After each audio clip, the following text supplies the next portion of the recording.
a time, in the affluent city of Oberon Heights, there lived a nanny whose true mission was not care, but corruption. Her name was Maribel Cade, an innocent-looking woman who once taught a child to call his own mother a prostitute.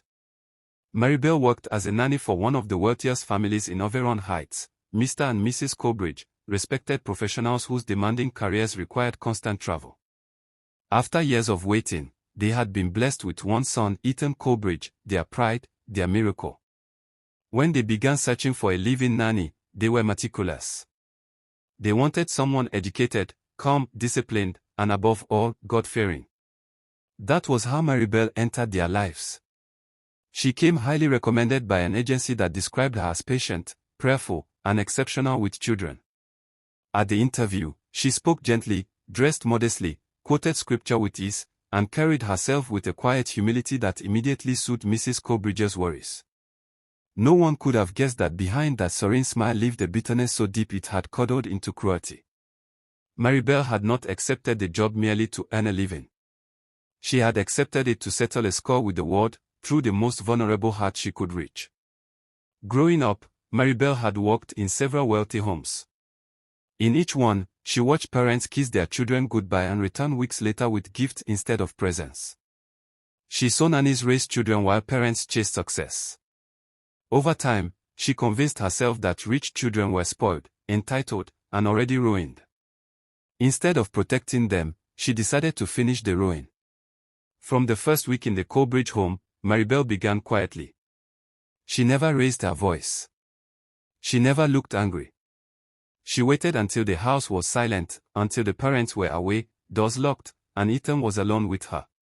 She would sit him on her lap and whisper gently, "Ethan, do you know special words? Words only smart children know." At first, she taught him small acts of disrespect, rolling his eyes when his parents spoke, sighing loudly when corrected, muttering under his breath. Each act was rewarded with cartoons, snacks, praise. Then the words grew darker. She taught him to call his father stupid, to tell his mother she was useless. One afternoon, laughing softly, she leaned close and said, "If you really want to hurt her, call her a prostitute." Ethan hesitated. Maribel's smile vanished. She gripped his arm tightly and whispered in a low, venomous voice, "If you ever tell anyone I taught you these words, I will teach you a lesson you'll never forget." Fear sealed the child's lips. What Ethan didn't know was that he wasn't the first. Maribel had done this before, moving from house to house, staying just long enough to poison a child before suspicion arose. She wore holiness like a uniform. She fasted. She cried during devotion. Parents trusted her because she looked righteous. Slowly, Ethan changed. He insulted his parents casually. He laughed when his mother cried. He spoke to his father with contempt. The once warm home grew cold. Mrs. Colbridge cried herself to sleep night after night, wondering where she had failed. Mr. Colbridge blamed stress, school, media, anything but the nanny.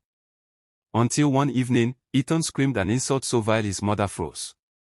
When asked where he learned it, Ethan lied. "A movie," he said. Movies were banned. Screens restricted. Maribel smiled. She simply changed tactics. She stopped teaching obvious insults and began planting ideas. "Your mother talks too much. Rich men think money gives them sense. Tone is enough, words aren't necessary." She made Ethan feel superior to his parents. Wiser. Untouchable. Weeks passed. His behavior worsened.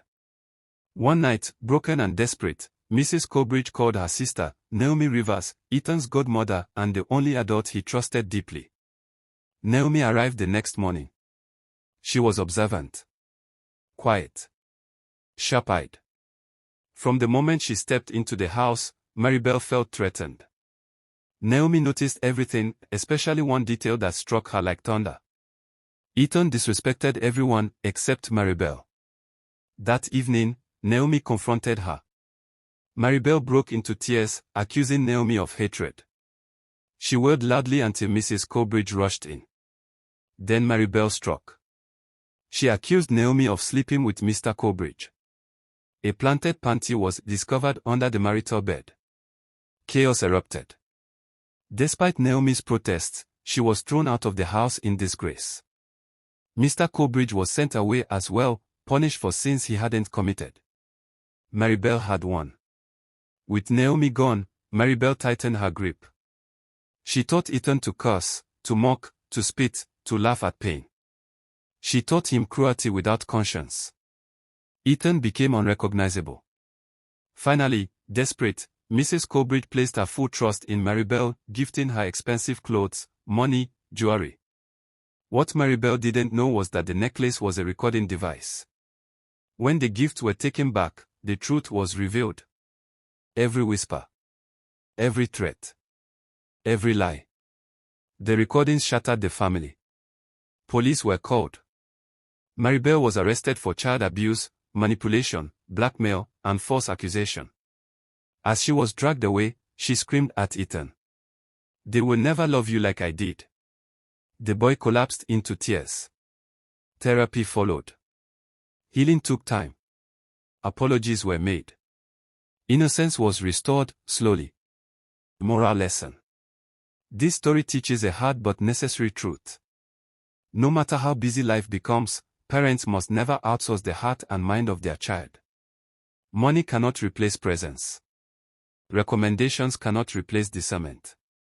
Holiness displayed is not holiness lived. Sudden changes in a child's behavior are never random. Red flags must be questioned, not dismissed. Thanks for watching and God bless you.